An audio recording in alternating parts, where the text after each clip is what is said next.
बिहार लोक सेवा आयोग ने 17वीं संयुक्त प्राथमिक प्रतियोगिता परीक्षा का रिजल्ट अपनी ओर से जारी कर नीचे शर्तें लागू लिख दिया है। क्यों हुआ ऐसा, ये समझने के लिए कुछ समय पहले की स्थितियों को याद करना होगा।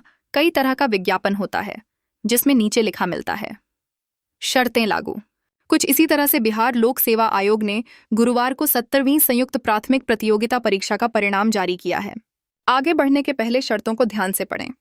एकीकृत 17वीं संयुक्त पहली प्रतियोगिता परीक्षा से संबंधित माननीय उच्च न्यायालय पटना में दायर याचिका CWI C369 2005 में पारित आदेश के फलाफल से परीक्षा परिणाम प्रभावित होगा। साथ ही जिन अभ्यर्थियों को आयोग द्वारा प्रतिवारित डिबेरेड किया गया है एवं भविष्य में प्रतिवारित डिबार किया जाना है, उनकी भी अभ्यर्थिता प्रभावित होगी। इस शर्त के पीछे वह आंदोलन और एक याचिका है। बिहार लोक सेवा आयोग की 17वीं संयुक्त प्रतियोगिता परीक्षा हंगामे के कारण विवादों में आ गई थी। पटना के एक परीक्षा केंद्र की तस्वीरें और वीडियो वायरल होने के बाद हंगामे ने पैर पसारना शुरू किया। आयोग ने उस परीक्षा केंद्र पर पुनर्परीक्षा ले ली, लेकिन वह हंगामा शांत नहीं हुआ।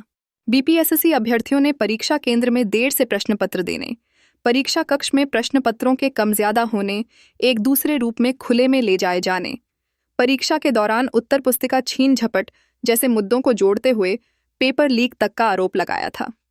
इन आरोपों के साथ परीक्षार्थियों का हंगामा शुरू तो छोटे स्तर पर हुआ, लेकिन फिर राजनीति के दिग्गजों का घुसना शुरू हुआ और मामला बढ़ता गया।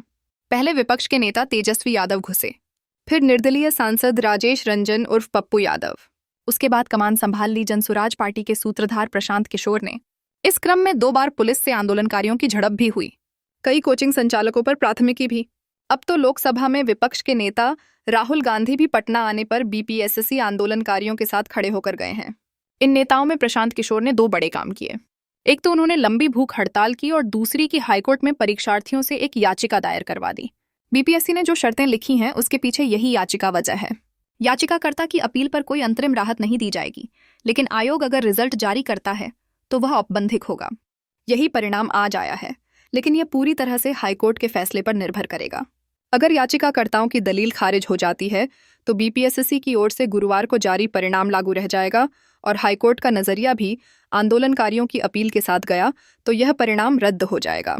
मतलब पास होने वाले 215,188 अभ्यर्थी पास होकर भी पेंडिंग रिजल्ट वाली स्थिति में हैं, जबकि असफल रहे 3,709 अभ्यर्थियों को यह मौका बचाने के लिए पटना हाईकोर्ट से अंतिम उम्मीद है।